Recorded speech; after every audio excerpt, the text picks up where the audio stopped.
सिद्धांत है। प्रमुखतः यह संस्थागत राजनीतिक सहयोग और सामूहिक सहअस्तित्व के बारे में एक सिद्धांत है। दूसरे शब्दों में, जिसे डेनियल इल्जार ने संकल्पनात्मक रूप से स्वयं शासन और सहयोजित शासन का नाम दिया है, के आव्यूह प्रबंधन में साथ साथ रहने की एक महान संरचना है। इसका प्रमाण चिन्ह रशीदुद्दीन खान के अनुसार राजतंत्र की एकता तथा समाज की अनेकता है। राष्ट्र निर्माण के सिद्धांत के रूप में संपवाद राज्य समाज रिश्तों को इस तरीके से परिभाषित करना चाहता है जिससे सामाजिक समूहों को सांविधिक तौर पर सुरक्षित और अधिदेशित संस्थागत वातावरण में फलने फूलने के लिए पहचान की स्वायत्तता मिल सके। संघीय संविधान जनता, विशेष रूप से अल्पसंख्यकों के विशेष सांस्कृतिक अधिकारों को मान्यता देता है। इस अर्थ में यह विविध संस्कृति के सिद्धांत के बहुत निकट होते हुए भी भिन्न है, क्योंकि संविधान की बारीकियों विविधताओं के सैद्धांतिकरण पर संधात्मक बल देने में तथा सहयोजित शासन के विभिन्न संरचनात्मक विन्यास के माध्यम से दो भिन्न प्रकार की पहचानों के बीच सामाजिक राजनीतिक सहयोग के सुगमीकरण में निहित है। राज्य निर्माण सिद्धांत के रूप में संघवाद के तीन मुख्य संघटक है। एक, राज्यों के गहनतया संघीय स्थानीय प्रशासन का क्षेत्रीकरण इस प्रकार हो जिससे जनता और सरकार के बीच संपर्क को बढ़ावा मिले। गैर केंद्रीकृत आधार पर संघीय शक्तियों का वितरण। और 3, सहयोजित शासन की संस्थाओं का सृजन। प्रथम संघटक का अवश्यमेव अर्थ है स्वशासन की संस्थाओं का सृजन। उच्च स्तर पर स्वशासन की संस्थाओं का अर्थ है राज्यों का सृजन तथा निम्न स्तर पर यह स्थानीय स्वशासन की संस्थाओं का हवाला देता है। राज्य अथवा प्रशासन की क्षेत्रीय इकाइयां आमतौर पर जनता, संस्कृति और क्षेत्र के बीच देशकाल के संदर्भ में अंतःक्रिया प्रतिदर्श की सापेक्ष निरंतरता अथवा सांतरता के आधार पर गठित की जाती है। दूसरे शब्दों में इसका तात्पर्य है जीवनक्षम सजातीयता के सिद्धांत पर राज्यों का गठन।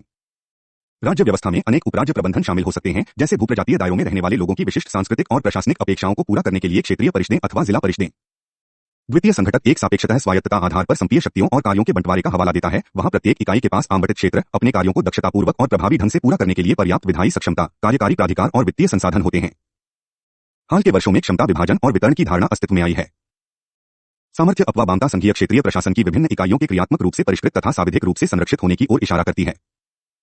स्पेनिश उदाहरण के मद्देनजर फर्नांडिज सेमाडो ने क्षमताओं को निम्न 5 प्रकार के वर्गों में वर्गीकृत किया है। आंतरिक क्षमताएं वे हैं जिनमें एकमात्र प्राधिकरण आमतौर पर राज्य विशेष कार्य से संबंधित सभी प्रकार के सार्वजनिक कार्यों को करता है, या अनन्य परंतु सीमित क्षमताएं वे हैं जिनमें एक प्राधिकरण के पास पूर्ण सक्षमता होती है परंतु विशिष्ट तरीके से विशिष्ट सीमा तक।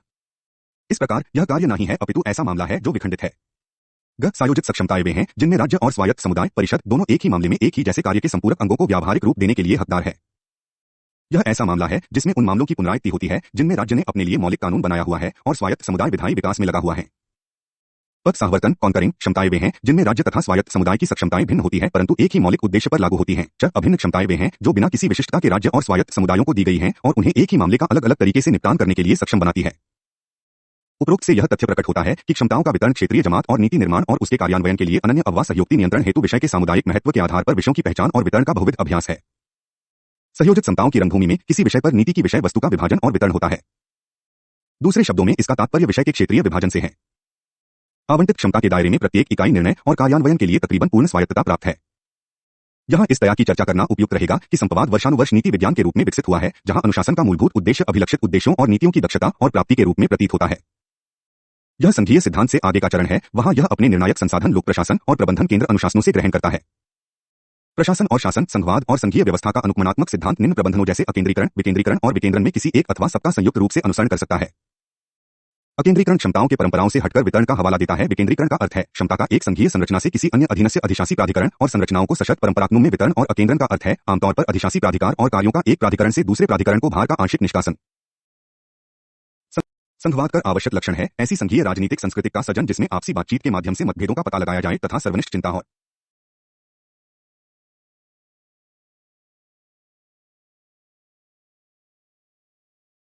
परंपरागत विधि सम्मत पांडित्य स्कॉलरशिप ने भारतीय संघवाद को अर्धसंघीय के रूप में विशिष्टता प्रदान की है, जिसका अर्थ है एक ऐसा एकीकृत राज्य जो आनुषंगिक एकीकृत सिद्धांतों वाला संघीय राज्य न हो अपितु जिसके आनुषंगिक संघीय सिद्धांत हो के। ऐसा विशिष्टीकरण संभवतया भारतीय संघवाद के पूर्णतावादी परिप्रेक्ष्य, उसके गठन, वृद्धि और विकास को हिसाब में नहीं लेता है। यह सत्य है कि भारतीय संघवाद में कतिपय परिस्थितियों के अध्ययन केंद्रीकरण की अंतर्निहित प्रवृत्ति होती है जो उसे उसके बावजूद भी बर्थसंघीय बनाती है। बाबंटित क्षेत्र में राज्य उतना ही संप्रभु होता है जिनका इस संबंध में संविधान सभा में बी आर अम्बेडकर के भाषण पुनः स्मरणीय है। 3 अगस्त 1949 को आपातकाल उपबंधों पर एक चर्चा के दौरान उसने कहा था, मैं सोचता हूं कि यह सर्वसम्मत है कि हमारा संविधान, इसके अंदर अनेक प्रतिबंधों जिनके तहत केंद्र को राज्यों के ऊपर अधिभावी शक्तियां प्रदान की गई है, के बावजूद भी एक संघीय संविधान है। और जब हम यह कहते हैं कि हमारा संविधान एक संघीय संविधान है तो इसका तात्पर्य है कि राज्य अपने क्षेत्र में जो उनको दिया गया है उतने ही संप्रभु है जितना कि केंद्र उस क्षेत्र में संप्रभु है जो उसको सौंपा गया है। दूसरे शब्दों में, उन उपबंधों के रहते हुए भी जो केंद्र को किसी भी कानून जो राज्यों द्वारा पारित किया गया है के ऊपर अधिभावी होने की अनुमति देता है, वहीं राज्यों को शांति व्यवस्था और अपने राज्य के अच्छे शासन के लिए कोई कानून बनाने का पूर्ण अधिकार होता है। अब जब संविधान के राज्यों को संप्रभु बनाता है और उन्हें पूर्ण अधिकार प्रदान करता है, केंद्र अथवा किसी अन्य प्राधिकरण द्वारा हस्तक्षेप पर रोक होनी चाहिए, क्योंकि ऐसा करना राज्य की संप्रभुता पर आक्रमण होगा, जिसे हमें स्वीकार करना चाहिए कि हमारा एक संघीय संविधान है। इसे जोर देकर कहा गया। भारतीय संविधान के लिए आवश्यकीय और एकमात्र लक्षण केंद्रवाद के अभियोग को अस्वीकार करते हुए अम्बेडकर ने उस सभा में 25 नवंबर 1949 को कहा था, संविधान का मूलभूत सिद्धांत यह है कि केंद्र और राज्यों के बीच विधायी और कार्यकारी शक्तियों केंद्र द्वारा बनाए गए कानून से विभाजित नहीं है, अपितु स्वयं संविधान में ऐसा किया गया है। यह वैसा ही है जैसा संविधान में अपेक्षित है। राज्य किसी भी स्थिति में अपने विधायी अथवा कार्यकारी प्राधिकारों के लिए केंद्र पर आधारित नहीं है। इस मामले में केंद्र और राज्य बराबरी पर हैं। यह पता लगाना मुश्किल है कि इस संविधान को किस सीमा तक केंद्रवादी कहा जा सकता है। यह हो सकता है कि संविधान ने केंद्र को अपने विधायी और कार्यकारी प्रचालन के लिए अति विशाल क्षेत्र आवंटित किया हो जो अन्य संघीय संविधान में नहीं है। ऐसा हो सकता है कि अवशिष्ट शक्तियों राज्यों को न देकर केंद्र को सौंपी गई हो, परंतु ये लक्षण संघवाद के साथ तत्व नहीं है। संविधान की प्रमुख पहचान अंतर्निहित है संविधान द्वारा केंद्र और इकाइयों के बीच विधायी और कार्यकारी प्राधिकारों के आवंटन में। यह हमारे संविधान का अंतर्निहित सिद्धांत है। इसके बारे में कोई गलती नहीं हो सकती। यह कहना गलत है कि राज्यों को केंद्र के अधीन रखा गया है। केंद्र स्वयं उस स्थिति की सीमाएं नहीं बदल सकता। न्यायपालिका भी ऐसा नहीं कर सकती है। जिस सिद्धांत को लेकर इसके प्रवर्तकों ने शक्तियों का केंद्र और राज्यों के बीच विभाजन किया, वह सिद्धांत था कि शक्तियों के विभाजन जिम्मेदारियों के वितरण के अनुरूप होना चाहिए। केंद्र को 1 राष्ट्र निर्माण और राष्ट्रीय संरक्षण, 2 राष्ट्रीय एकता और अखंडता को बनाए रखने तथा उसकी सुरक्षा करने, और 3 संपूर्ण भारत संघ में संवैधानिक राजनीतिक व्यवस्था को बनाए रखने की महत्वपूर्ण भूमिकाएं सौंपी गई है। राज्यों को केवल वे विषय सौंपे गए हैं जो स्वभाव से पूर्ण रूपेण स्थानीय हैं। इसके अतिरिक्त उसको सौंप गए विषयों पर कानून बनाने, उसका विनियमन करने तथा उसके कार्यान्वयन की स्वायत्तता होने के कारण राज्यों से संघ की नीतियों, विशेष रूप से राष्ट्र निर्माण के पहलू से संबंधित के समन्वयन, सहयोग और कार्यान्वयन की अपेक्षा की जाती है। संविधान निर्माताओं द्वारा बयान निर्धारित संतरीय संघ के अनिवार्य रूप से 3 संपटक होंगे। 1 सामान्य स्तर पर, एक जैसे सामाजिक संघ के निर्माण की अपेक्षा करता है जो धर्मनिरपेक्षता के व्यापक दायरे में बहुवादिता, सामूहिक जीवन की को फलने फूलने दे। सामाजिक संघ स्थानीय स्वसरकार के साधन के माध्यम से कार्य करेगा। 2 राष्ट्रीय राजनीतिक स्तर पर, यह एक राजनीतिक संघ की स्थापना करना चाहता है जो संसदीय लोकतंत्र और संघवाद की संश्लेषित रचना के माध्यम से कार्य करे। यह उभरकर आने वाला प्रतिवास उस संसदीय संघवाद का है जो संघीय राष्ट्र के 3 मूलभूत उद्देश्यों नामतः जवाबदेही, स्वायत्तता और अखंडता को प्राप्त करने की अपेक्षा करे। 3 संघीय संघ सुनियोजित राष्ट्रीय आर्थिक विकास के माध्यम से एक आर्थिक संघ की स्थापना की भी अपेक्षा करता है। राष्ट्रीय अर्थव्यवस्था अपेक्षा करती है कि क्षमता निर्माण, तयाधन, संसाधन, उद्योग और प्रौद्योगिकी के ध्रुवीय संचयन पर रोक के विभिन्न माध्यमों से क्षेत्रों और वर्गों के बीच श्रेणीबद्ध असमानता समाप्त हो। आर्थिक संघ परिसंघ की प्रत्येक इकाई के लिए न्यूनतम स्तर वाला खेल का मैदान उपलब्ध करने की अपेक्षा करता है। इस संदर्भ में यह चर्चा की जा सकती है कि संस्थापक पूर्वजों ने विशेष रूप से संघवाद को राष्ट्र निर्माण के उपस्तर के रूप में देखा था, आर्थ राजनीतिक तंत्र को पर्याप्त रूप से लचीला और राष्ट्रीय विकास में प्रजा द्वारा अपनाए जाने योग्य बना दिया था। यह राष्ट्रीय विकास की अनिवार्यताओं और राष्ट्रीय एकता और अखंडता के रखरखाव के इसीलिए अनुरूप है कि संघवाद की स्थिति समय समय पर बदलती रहती है। भारतीय संघवाद किसी अकेले सामान्यीकरण अथवा विशिष्टीकरण की अवज्ञा करने के लिए पर्याप्त जटिल है। श्रेष्ठतम स्थिति यह है कि कोई भी इसे संभवत संघीय तंत्र के रूप में विशिष्ट रूप दे सकता है। इस प्रकार का राजतंत्र में आमतौर पर द्वैत संघवाद जैसे लाभांश सुप्रभुता, सहयोगी संघवाद, सामूहिकवाद का प्रतिदर्श जहां संघ और राज्य उभयनिष्ठ चिंतन के मुद्दों को सामूहिक रूप से उठाते हैं और उन पर निर्णय लेते हैं, और पारस्परिक निर्भर संघवाद, पारस्परिक निर्भरता प्रतिदर्श, यदि राज्य आर्थिक सहायता के लिए संघ सरकार पर बुरी तरह निर्भर करते हैं तो संघ सरकार भी अपनी नीतियों और कार्यक्रमों के कार्यान्वयन के लिए राज्यों पर निर्भर करती है, के लक्षणों की स्वयोजित करता है। 11.3 भारतीय संघवाद के मुख्य लक्षण। संघवत संघीय राज्यतंत्र 2 अंतर्निहित प्रवृत्तियों नामतः संघीकरण और क्षेत्रीकरण के अनिवार्य संतुलन के लिए पूर्वानुमान करता है। संचीकरण प्रक्रिया भारतीय संघवाद को उस समय अद्वैतवादी लक्षणों, सामान्यतया जिनका केंद्रीकृत संघवाद के रूप में हवाला दिया जाता है, को अंगीकार करने की अनुमति देती है, जब एक तरफ राष्ट्रीय एकता, भारत की अखंडता और क्षेत्रीय संप्रभुता को बनाए रखने तथा दूसरी तरफ राज्यों में संवैधानिक राजनीतिक व्यवस्था के रखरखाव को स्पष्ट सतरा हो। तथापि संघ की बोधगम्यता का विशेषाधिकार तथा धमकी की परिभाषा निरपेक्ष नहीं है। यह उच्चतम न्यायालय की समीक्षा के अध्ययन है। यह एस.आर. मुंबई मामले में उच्चतम न्यायालय के विनियमन से पूर्ण रूपेण स्पष्ट हो चुका है। केवल असामान्य स्थिति, जैसा कि आपातकालीन उपबंधों की भावना में निहित है, में भारतीय संघवाद अद्वैतवादी स्वरूप को ग्रहण करता है। तथापि इससे भी अधिक संधिकरण प्रक्रिया संवैधानिक तौर पर संघ सरकार पर लागू होती है, जिसके पात्र मिश्रित अर्थव्यवस्था के साधनों और उपायों तथा राज्य विनियमित कल्याणकारी नियोजन के माध्यम से क्षेत्रीय और सामाजिक क्षेत्रों में संतुलित आर्थिक विकास और सामाजिक परिवर्तन प्राप्त करने का अतिरिक्त उत्तरदायित्व होता है। इस प्रयास में संविधान संघ सरकार के सहयोगी भागीदार के रूप में राज्यों की भूमिका निर्धारित करता है। इसके अतिरिक्त संचीकरण प्रक्रिया की कोई और अधिक राजनीतिक अर्य और सुसंगतता नहीं है। संचीकरण सिद्धांतों के साथ भारत का संविधान क्षेत्रवाद और क्षेत्रीकरण को भी राष्ट्र निर्माण और राज्य के गठन के वैध सिद्धांतों के रूप में मान्यता देता है। संवैधानिक उपबंधों की एक गहन समीक्षा से पता चलता है कि भारत का संविधान शक्ति वितरण की विभिन्न अवस्थाओं वाले बहुस्तरीय अथवा बहुपीय संघ के गठन को स्वीकृति और मान्यता देता है। बहुपर्णीय संघ में संघ, राज्य, उपराज्यीय संस्थागत प्रबंध जैसे क्षेत्रीय विकास, स्वायत्त परिषदें और निम्न स्तरों पर स्थानीय स्वशासन की इकाइयां शामिल हैं। संघ और राज्य मिलकर संघीय अवसंरचना का गठन करते हैं, तथा शेष 2 घटक संघीय अवसंरचना का निर्माण करते हैं। प्रत्येक स्तर पर संवैधानिक रूप से गठित विनिर्दिष्ट संघीय कार्य होते हैं, जिन्हें वे लगभग एक दूसरे से स्वतंत्र निष्पादित करते हैं। तथापि अपसंरचना का उपसंरचनाओं पर कतिपय वित्तीय और राजनीतिक नियंत्रण होता है। उपसंरचना को विभागीय विधिर्मा 2 अपसंरचनाओं द्वारा निर्मुक्त की जाती है। क्षेत्रीय परिषदों के कई निर्णय संबद्ध राज्यों के अनुमोदन के अधीन होते हैं। वस्तुस्थिति यह है कि भारत का संविधान सक्षमता के सममितिक और असमितिक दोनों प्रकार के वितरण को प्रोत्साहित करता है। यह बहुरंगी व्यवस्था संघ के सभी राज्यों के प्रति सममितिक अनुप्रयोग के साथ शक्ति वितरण का सामान्य सिद्धांत अवनिर्धारित करती है। तदुपरांत संघ और चुनिंदा राज्यों के बीच सक्षमता के विशेष वितरण और शक्ति सहभागिता प्रबंधन के लिए उपबंध हैं। संविधान में अनुच्छेद 370, 371, 371 कसेजा 5वीं और 6ठी अनुसूचियां जैसे कई उपबंध हैं, वो विशेष प्रकार के संपराज्य संबंधों की अनुमति देते हैं। संक्षिप्त में ये उपबंध कई संघीय नियमों के अनुप्रयोग को सीमित करते हैं, संसद और समदराज्य विधायकों की विधि निर्माण शक्ति को प्रभावित करने वाले संसदीय कार्यों के अनुप्रयोग की क्षेत्रीय सीमा का परिसीमन करते हैं और कुछ राज्यों जैसे अरुणाचल प्रदेश, सिक्किम, असम, मणिपुर, नागालैंड, जम्मू व कश्मीर, महाराष्ट्र और गुजरात में विशेष शक्तियों और उत्तरदायित्व वाले राज्यपाल के कार्यालय पर लागू होते हैं। यदि हम उपरिचर्चित संविधान के उपबंधों की सूक्ष्मता से जांच करें तो ऐसा प्रतीत होता है कि भारत में संपवाद, प्रजातीय विविधता और प्रजातीय मांगों जैसे दीवानी और फौजदारी न्याय आदि के प्रशासन में परंपरागत कानून के अनुप्रयोग को समायोजित करने के लिए स्वरबद्ध किया गया है। नीतियों के गठन में प्रजातीय स्वरूप को समायोजित करने का कारण यह है कि संविधान विशेष रूप से सज्जित संस्थाओं जैसे स्वायत्त क्षेत्रीय और जिला परिषदों के माध्यम से प्रजातीय स्वशासन की अनुमति देता है। ऐसी दर्जनों परिषदें पूर्वोत्तर क्षेत्रों और भारत के अन्य हिस्सों में विद्यमान हैं। ये परिषदें देशी पहचान और विकास के संरक्षण और प्रोत्साहन की अपेक्षा करती हैं। 24 स्तर स्वशासन की इकाइयों विद्यमान है। 73वें और 74वें संविधान संशोधन अधिनियमों के पारित होने के बाद भारत का संविधान गांव और नगरपालिका स्तरों पर अपनी शक्तियों और प्राधिकारों की और अधिक संपीकृत करता है। पंचायत राज संस्थान प्रमुखतः विकासोन्मुखी कार्य कर रहे हैं।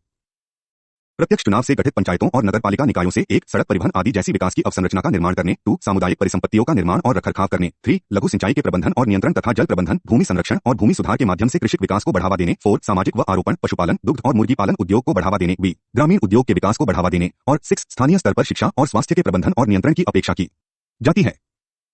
संक्षिप्त में पंचायत राज संस्थाएं स्वशासन के लिए लोगों को शक्ति संपन्न बनाने की संस्थाएं हैं। संघीय दृष्टिकोण से पंचायत राज्य संस्थानों, राज्य और केंद्र के बीच रिश्ता एक के प्रति एक आधार पर विद्यमान है। जहां केंद्र की बहुत सी विकास योजनाएं राज्य के हस्तक्षेप के बिना पंचायतें द्वारा लागू की जाती हैं, वहीं राज्य सरकार अपनी विकास योजनाओं और बजट का कुछ प्रतिशत पंचायतों को आवंटित करती है। उपर्युक्त से इस तथ्य का पता चलता है कि भारत में संभवत संघवाद अवश्य में क्षेत्रीय विकेंद्रीकरण के आधार पर कार्य करता है, जो भारतीय संविधान का अनुच्छेद 1 भारत को राज्यों के संघ के रूप में घोषित करता है, जिससे भारत के संघ और उसकी एकता के अविनाशी होने का पता चलता है। निहितार्थ यह है कि किसी भी इकाई के पास छोड़ने का अधिकार नहीं है। भारत की विद्यमान आंतरिक सीमाओं के विभाजन, विलंब और रूपांतरण से राज्यों का गठन करना संघ का एकमात्र विशेषाधिकार है। संघ के पास भारत के संघ में नए क्षेत्र का शामिल करने का अधिकार होता है। आज भारत 28 राज्यों और 7 संघीय राज्य क्षेत्रों से मिलकर बना है।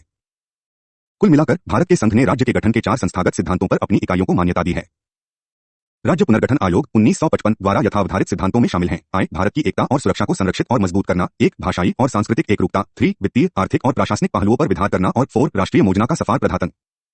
भारत ने अभिजात सीमा और प्रशासनिक सीमा के सापेक्ष समरूपता के आधार पर अपनी इकाइयों के पुनर्गठन का यथासंभव प्रयास किया है। भाषा, संस्कृति और परिस्थिति विज्ञान का पुनर्गठन की सतत प्रक्रिया पर निर्णायक प्रभाव होता है। पद्मपि संघ को राज्य के गठन का एकमात्र विशेष अधिकार है, तब भी ऐसा प्रभावित राज्यों की विधानसभा द्वारा पारित संकल्प के आधार पर किया जाता है। शब्द संघ का एक और निहितार्थ यह है कि भारतीय संघवाद 2 पहले से ही विद्यमान संप्रभु सत्ताओं के बीच सुसंहत कॉम्पैक्टेड संपवाद नहीं है। यह संघ राष्ट्रीय आंदोलन के दौरान पोषित मात्र भारत की जनता के एकीकृत संकल्प से अस्तित्व में आधा है। संभवतया यही कारण है कि उच्च सदन राज्यसभा जिससे संघ की इकाइयों के हितों का प्रतिनिधित्व करने की उम्मीद की जाती है, संतुलित बराबर प्रतिनिधित्व नहीं करता। यह जनसंख्या आकार के समानुपाती आधार पर गठित है। जनसंख्या आकार के अनुसार प्रत्येक राज्य को राज्यसभा में सापेक्ष संख्या में सीटों का आवंटन किया गया है। इस प्रकार जहां उत्तर प्रदेश के पास 31 सीटें हैं, वहीं मणिपुर, गोवा जैसे छोटे राज्यों को मात्र 1 सीट आवंटित की गई है। शब्द संघ के तर्कसंगत परिणामस्वरूप संघ और इसकी संघटक इकाइयों एकमात्र संविधान द्वारा विनियंत्रित हैं। प्रत्येक इकाई एक ही संविधान से अपना प्राधिकार प्राप्त करती है। ध्यान देने योग्य बात यह है कि संघ और राज्यों के पास संविधान के आवश्यक अथवा मूलभूत स्वरूप को बदलने के लिए मौलिक प्राधिकार नहीं है। संघ और राज्यों के विधायी प्रकार से संवैधानिक उद्देश्यों को प्राप्त करने तथा संघ और राज्य के सुचारू प्रशासनिक कार्यचालन को आसान बनाने के लिए उपायों में संशोधन की शक्ति है, परंतु उसे एक पक्षीय तौर पर प्रयोग नहीं किया जा सकता है। 7वीं अनुसूची की 3 सूचियों में प्रविष्टियों का संशोधन, संसद में राज्यों का प्रतिनिधित्व, अनुच्छेद 368 में यह अवधारित संशोधन के उपबंध और क्रियाविधि, संघ न्यायपालिका और राज्यों के उच्च न्यायालय से संबंधित विधायी संबंध, राष्ट्रपति और उपराष्ट्रपति का चुनाव, संघ और राज्यों की कार्यकारी शक्तियों की सीमा, संघ राज्य क्षेत्रों के लिए उच्च न्यायालयों से संबंधित उपबंध जैसे अनेक उपबंध हैं, जिन्हें संघ के न्यूनतम आधे राज्यों के समर्थन और अनुमोदन के बिना संघ संसद द्वारा संशोधित नहीं किया जा सकता। इससे राज्यों के संघ के बराबर संघीय आधार का पता चलता है। एक अखंड संघीय संघ परिस्थिति और अवसर की समानता के सिद्धांत के आधार पर संघीय राष्ट्र का सृजन करता है। इस प्रकार भारत में किसी को दोहरी नागरिकता प्राप्त नहीं हो सकती।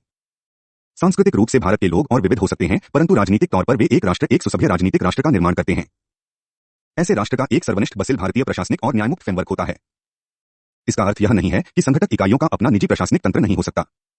अखिल भारतीय सेवाएं संघ और राज्य के लिए सार्वजनिक है। उनका मूलभूत कार्य कुल मिलाकर भारत के क्षेत्र की सीमाओं में संघ के हितों को प्राप्त करना है। संविधान के अनुच्छेद 312 में प्रावधान है, यदि राज्य परिषदों ने विद्यमान और मतदान कर रहे कम से कम 2/3 सदस्यों द्वारा समर्पित संकल्प द्वारा घोषणा की है कि ऐसा करना राष्ट्रीय हित के लिए आवश्यक अथवा समीचीन है, उस स्थिति में संसद कानून बनाकर संघ और राज्यों के लिए एक अथवा एक से अधिक सार्वजनिक अखिल भारतीय सेवाओं का प्रावधान कर सकती है। ये संभवत संघवाद के कुछ सामान्य लक्षण हैं। भारतीय संघवाद में संघीय शक्तियों के केंद्रीकरण के दो व्यापक प्रकार मिलते हैं, परिस्थितिजन्य और सामंजस्यपूर्ण। जैसा कि ऊपर कहा जा चुका है, संविधान ने केंद्र को आंतरिक कलह और बाहरी सत्ता जैसे मुद्दे और आक्रमण से संरक्षण के लिए महत्वपूर्ण शक्तियां सौंपी है। आंतरिक कलह में प्राकृतिक आपदा की स्थिति में भौतिक विफलता, राजनीतिक और संवैधानिक विफलता तथा वित्तीय आर्थिक संकट शामिल हैं। अनुच्छेद 352 से 360 तक कतिपय आपातकालीन स्थितियों और संघीय व्यवस्था कार्यचालन पर उसके प्रभाव के बारे में है। संविधान यही सुरक्षाभाव के सिद्धांत को मान्यता देता है, जिसके उद्देश्यों में निम्नवत शामिल है: आय, बाहरी आक्रमण, आंतरिक आक्रमण, विनाशकारी आतंकवादी गतिविधियों और राज्य के विरुद्ध सशस्त्र विद्रोह से संघ की इकाइयों का संरक्षण। संविधान का अभिरक्षण इसके कारण संवैधानिक राजनीतिक व्यवस्था पुनः प्रतिष्ठापित होती है। जो अन्यथा गलत प्रशासन, मंत्रालयीन लिपिक वर्गीय मिनिस्ट्रियल संकट, अस्पष्ट मतदाता चुनाव अथवा निलंबित संसद विधानसभा अथवा बार-बार दल बदल और दल व्यवस्था की विफलता के कारण शासकीय अस्थिरता, प्राकृतिक आपदाएं और इसी प्रकार की अन्य भौतिक तथा राजनीतिक अव्यवस्था। 3. संघीय राष्ट्र की एकता और अखंडता का संरक्षण। संघ इस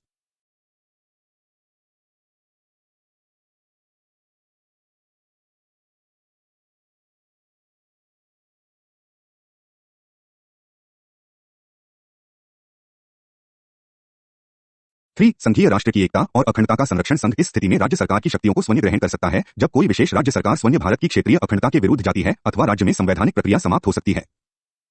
4. संघ और प्रांतों को वित्तीय संकट और आर्थिक अव्यवस्था से बाहर लाना। वित्तीय आपातकाल का सार सर्वोत्कृष्ट तथ्य की इस प्राप्ति में निहित है कि देश की आर्थिक संरचना एक और अविभाज्य है। यदि कोई राज्य वित्तीय रूप से अभावग्रस्त है तो यह केंद्र के वित्त को प्रभावित करेगा, यदि केंद्रग्रस्त है तो सभी राज्य संकटग्रस्त हो जाएंगे। इस प्रकार राज्यों और केंद्र की अंतर्निर्भरता इतनी विशाल है कि देश की संपूर्ण वित्तीय अखंडता एक है, और ऐसा समय आ सकता है जब निरपेक्ष रूप से एकात्मक नियंत्रण की आवश्यकता पड़े। के मुंशी ने 16 अक्टूबर 1949 को संविधान सभा में कहा था। परिस्थितिजन्य केंद्रीकरण का एक अन्य आयाम भी है। राज्य परिषद राज्यसभा के संकल्प पर संघ संसद राज्य सूची में दिए गए किसी मामले के संबंध में अथवा भारत क्षेत्र के संपूर्ण अथवा किसी हिस्से के लिए संकल्प में निर्दिष्ट कानून बना सकती है। भारतीय संप्रवाद का एक अन्य लक्षण था है कि यह सहमति द्वारा केंद्रीकरण अथवा सामंजस्यपूर्ण केंद्रीकरण के लिए प्रावधान करती है। अनुच्छेद 252 में प्रावधान है, यदि 2 या 2 से अधिक राज्यों की विधानसभाओं को यह वांछनीय प्रतीत होता है कि ऐसा कोई मामला जिसके बारे में संसद को अनुच्छेद 249 और 250 में पवा प्रदत्त को छोड़कर राज्यों के लिए कोई कानून बनाने की शक्ति नहीं है, उन राज्यों के लिए संसद द्वारा कानून बनाकर विनियमित किया जाएगा, और यदि उन राज्यों की सभी विधानसभाओं द्वारा उस प्रभाव के कोई संकल्प पारित किए जाते हैं तो संसद के लिए तदनुसार उस मामले के विनियमन हेतु कानून पारित करना विधिसंगत होगा। इस उपबंध में 2 राज्यों के बीच सार्वजनिक चिंतन के मुद्दों को विनियमित करने का उद्देश्य सन्निहित है, जो अन्य स्थिति में कानून की विविधता और मुद्दों के विविध परिप्रेक्ष्य के कारण संभव नहीं है। सामंजस्यपूर्ण केंद्रीकरण केंद्र को राज्य सूची में उन विषयों पर मध्यस्थता करने तथा सार्वजनिक नीति अभिगम का निर्माण करने की अनुमति देता है जिन्होंने राष्ट्रीय आयता परास्थानीय ट्रांसलोकल महत्व प्राप्त कर लिया है। समर्पकारी उपबंध अंत मुद्दों के बेहतर समन्वयन के लिए प्रावधान करते हैं।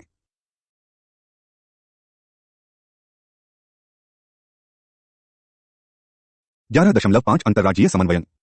अंतर्राज्यीय और संघ राज्य संबंधों के समन्वयन तया संघीय तंत्र के सामंजस्यपूर्ण कार्यचालन के लिए संविधान व्यक्त रूप से अंतर्राज्यीय परिषद के गठन अथवा अन्य इसी प्रकार के विषयों और क्षेत्रीय विशिष्ट परिषदों के लिए प्रावधान करता है। सबसे पहली अंतर्राज्यीय परिषद का गठन 28 मई 1990 को हुआ था।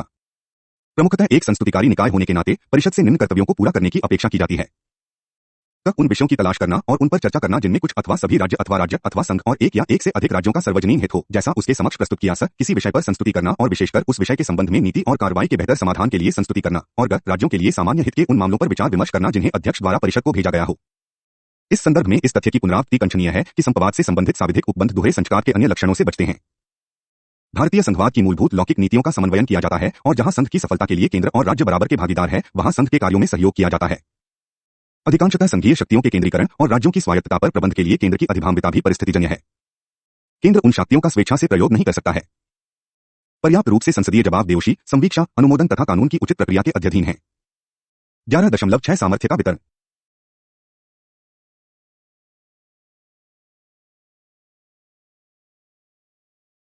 वित्तीय शक्तियों का वितरण आवश्यक रूप से क्षेत्रीयता की धारणा और तदनुसार विषयों के विशिष्टीकरण पर आधारित है।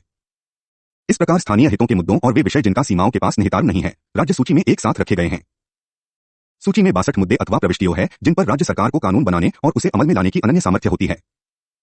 सूची में सार्वजनिक व्यवस्था और पुलिस, स्थानीय शासन, जन स्वास्थ्य और स्वच्छता, कृषि, जंगल, मछली उद्योग, बिक्री कर और अन्य कर्तव्य जैसे विषय आम्यान है। संघ सूची में 96 मुद्दे हैं जो संघीय संसद को विदेशी मामलों, राज्य, मुद्रा, नागरिकता, संचार, बैंकिंग, संघ के शुल्क, कर आदि पर कानून बनाने की शक्ति प्रदान करते हैं। तथापि उद्योग, सान और खनिज जैसे ऐसे मुद्दे हैं जो दोनों सूचियों में शामिल है। इसका सुस्पष्ट उत्तर प्राप्त करने के लिए भारत की संघीय योजना में उपलब्ध सामर्थ्य के प्रकारों पर चर्चा करनी पड़ेगी। व्यापक तौर पर 3 प्रकार की सामर्थ्य है। एक, जिस पर सरकारों की अनन्य और विशिष्ट सामर्थ्य होती है। यह इस अर्थ में दुर्लभ है कि रक्षा, विदेश मामले आदि जैसे मुद्दों पर प्राधिकार का प्रत्यायोजन संघ सरकार द्वारा किया जाता है। 2, उद्योग, खान और खनिज जैसे मुद्दों पर राज्य सरकार की अनन्य परंतु सीमित सामर्थ्य होती है। इन विषयों पर इसकी सामर्थ्य विशाल सार्वजनिक और राष्ट्रीय हितों को पूरा करने के लिए संघ सरकार द्वारा विनिबंधन के अधीन होती है।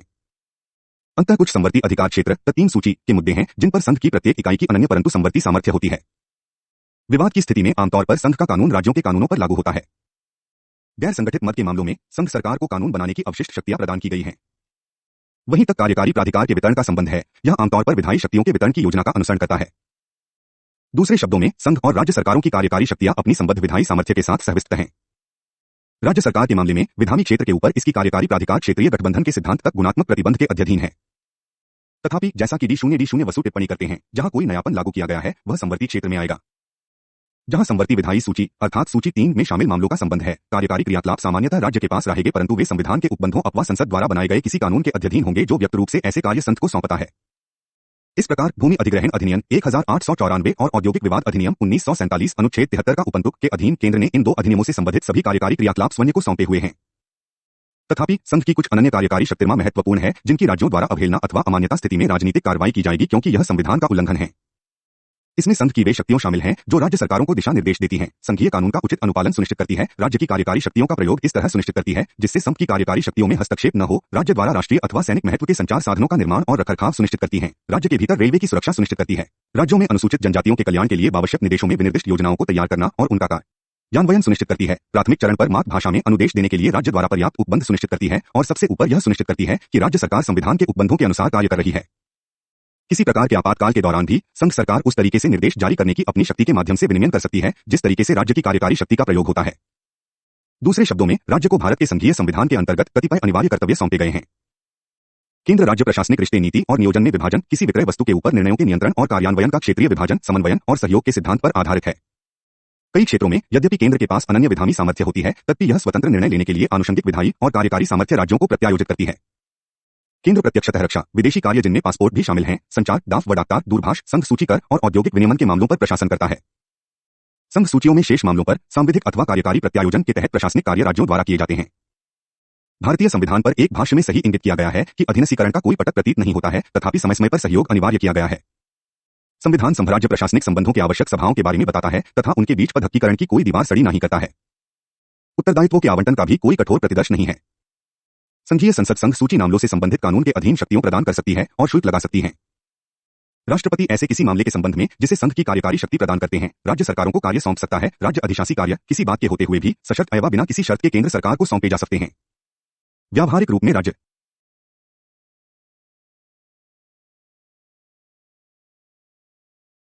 संघ और राज्य के बीच वित्तीय संबंध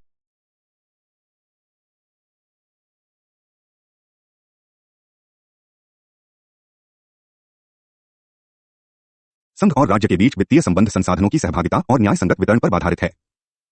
संविधान कर उद्ग्रहण के लिए विधायी शक्ति तया इस प्रकार उद्ग्रही कर के आगम के विनियोग के लिए शक्ति के बीच अंतर भी रखता है।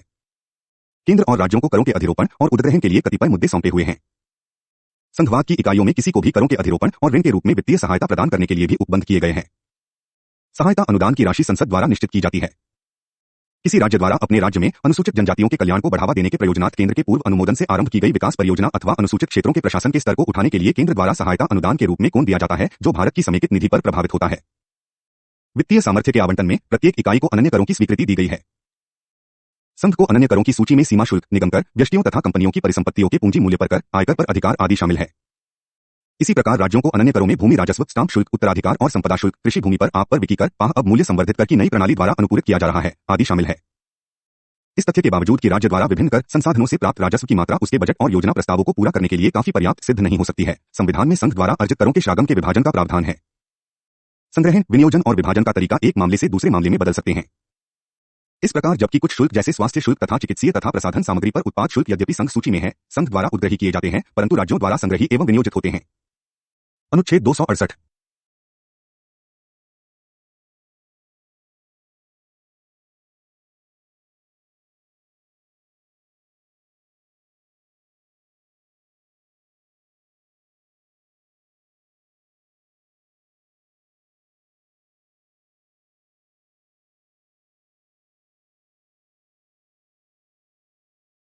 वस्तुओं की बिक्री और खरीद पर कर और वस्तुओं की सुपुर्दगी पर कर संघ द्वारा उद्घाटित और संग्रहित होते हैं, परंतु आगम तदोपरांत उन राज्यों को सौंपे जाते हैं जिनके भीतर उनका उद्ग्रहण किया गया है। कुछ कर जैसे गैर कृषि आय पर कर, उत्पाद शुल्क संघ सूची में शामिल हैं, परंतु चिकित्सीय और प्रसाधन सामग्री संघ पर उत्पाद शुल्क द्वारा उद्गीत और संग्रहित किए जाते हैं और तदोपरांत निश्चित अनुदान में संघ और राज्यों के बीच विभाजित किए जाते हैं। इसके अतिरिक्त संघ और राज्यों को गैरकर राजस्व की अलग सौंपे गए हैं। संघ के गैर राजस्वों के प्रमुख स्रोत रेलवे, डाक एवं तार, संघ के पास औद्योगिक और वाणिज्यिक उपक्रमों जैसे एयर इंडिया, इंडियन एयरलाइंस शादी हैं। इसी प्रकार राज्य के गैरकर राजस्व में जंगलों, सिंचाई तथा वाणिज्यिक उद्यमों जैसे विद्युत, सड़क परिवहन तथा औद्योगिक उपक्रमों अर्थात साबुन, चंदन, कर्नाटक लोहा और इस्पात, मध्य प्रदेश में कागज, मुंबई में दुग्ध आपूर्ति, गहरे समुद्र में मछली पकड़ना तथा पश्चिम बंगाल में रेशम शामिल है। यह सच है कि राज्य का कर आधार राज्य के सभी सरचा और विकास अपेक्षाओं को पूरा करने के लिए काफी पर्याप्त नहीं है। यह भारतीय अर्थव्यवस्था के समग्र स्वरूप के कारण है। जैसे कि ऊपर कहा जा चुका है, संघीय संघ ऐसे सूक्ष्मतः एकीकृत आर्थिक संघ की प्रतिष्ठापित करने की अपेक्षा करता है जहां संघ को राष्ट्र के सामाजिक आर्थिक पुनर्गठन का महत्वपूर्ण उत्तरदायित्व सौंपा गया है। अर्थव्यवस्था राष्ट्रीय है जहां क्षेत्रीय विकास की देखभाल संघ द्वारा की जाती है। इस उद्देश्य को प्राप्त करने के लिए संघीय वित्त पोषण को निर्देशित किया जाता है। तथापि समुदाय, वर्ग और क्षेत्रों के बीच आर्थिक असंतुलनों को दूर करने के लिए हमेशा पर्याप्त सावधानी रखी जाती है। संघ के विभिन्न विशेष सहायता कार्यक्रमों के माध्यम से समाज के पिछड़े क्षेत्रों के विकास के लिए भी विशेष सावधानी रखी जाती है।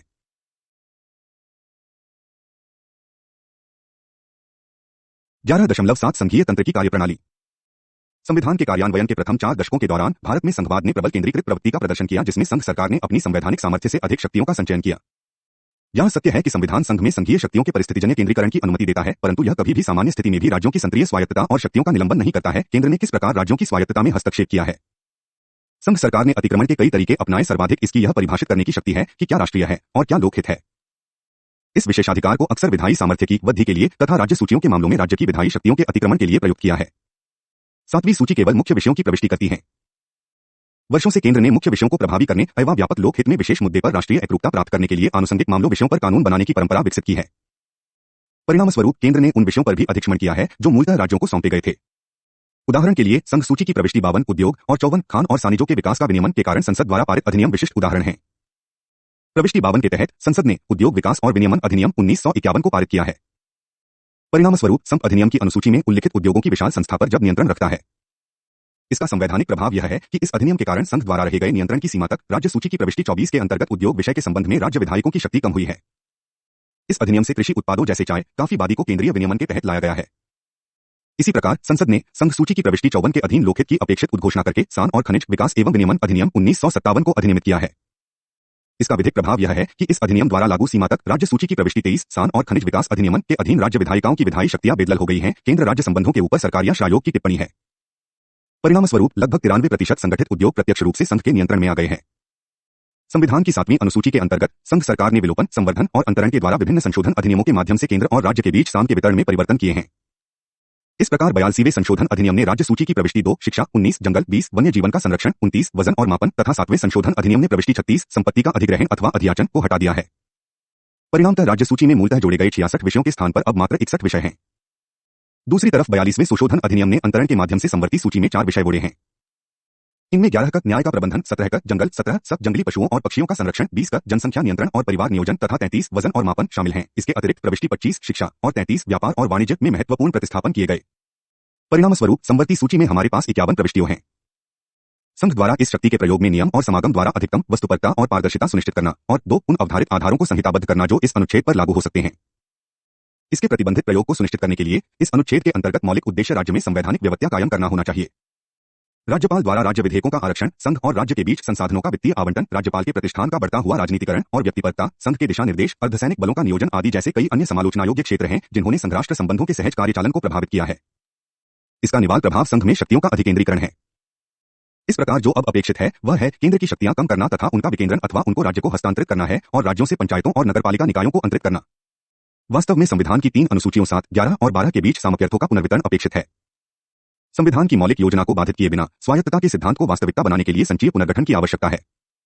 राज्य समाज संबंधों के बदलते हुए संदर्भ में सभी संभावनाओं में सामर्थ्यों के पुनर्वितरण से संविधान के 3 मौलिक उद्देश्यों एकता, सामाजिक क्रांति और लोकतंत्र को प्राप्त करना सहज हो जाएगा। पारस्परिक रूप से निर्भर होने के कारण, जैसा कि ग्रेन डिले ऑस्टिन चेतावनी देता है, इनमें से किसी एक को ध्यान न देने अथवा अधिक ध्यान देने से भारतीय राष्ट्र का स्वामित्व बाधित होगा तथा स्थायित्व के लिए प्रयास केंद्र का एकमात्र विशेषाधिकार नहीं होना चाहिए। यह संघ, राज्य और जनता का सामूहिक प्रयास है।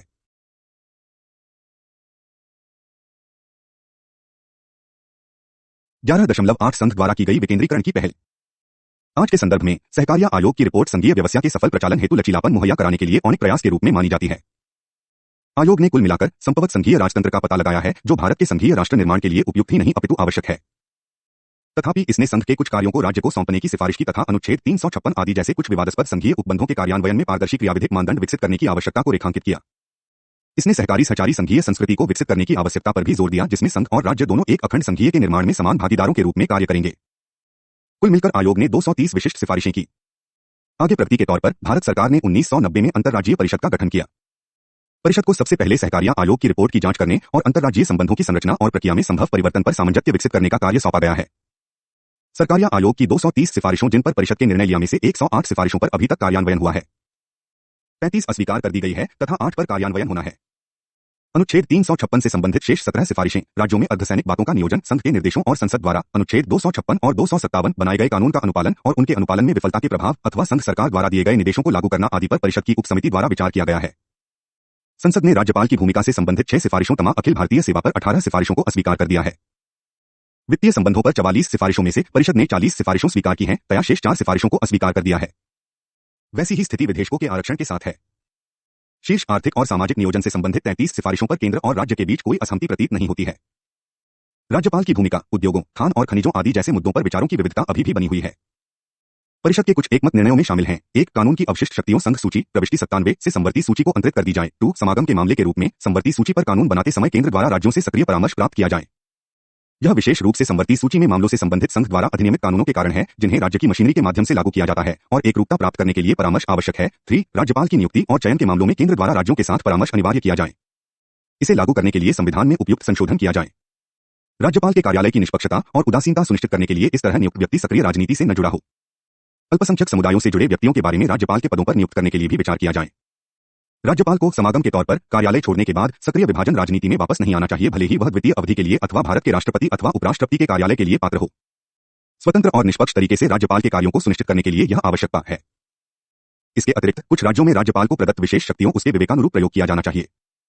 जब किसी मुख्यमंत्री के विरुद्ध अविश्वास प्रस्ताव लंबित हो, राज्यपाल सदन के सत्रावसान हेतु उसके अनुरोध न माने अपितु राज्यपाल निजी तौर पर सभा का आह्वान करे। राज्यपाल के स्यान राजभवन पर सिरों की गिनती करने की बजाय सदन के तल पर बहुमत सिद्ध किया जाना चाहिए। 4. राज्य विधेयक समयबद्ध निपटान के लिए राज्यपाल द्वारा राष्ट्रपति को भेजे जाएं।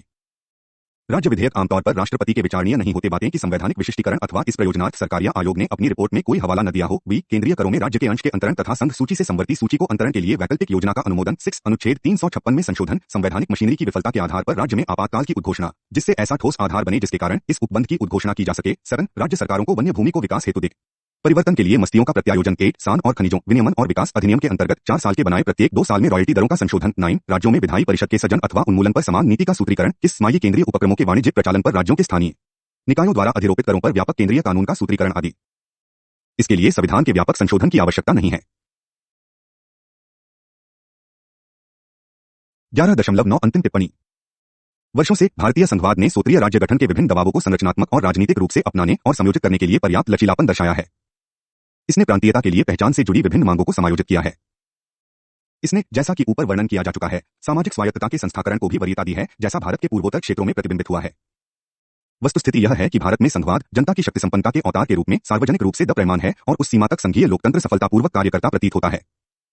इसी प्रकार संपराज्य रिश्तों की रणभूमि में भारतीय संघवाद के सहयोगी संयोजित निर्माण में सरकारिया आयोग की सिफारिशों के अनुसार राजनीतिक दलों और संघ की इकाइयों के बीच लगभग एक समता का पता चलता है। मधार्य रूप से यही कारण है कि आज अनुच्छेद 356 आदि को समाप्त करने की, जैसी विगत वर्षों की तरह, कोई मांग नहीं करता।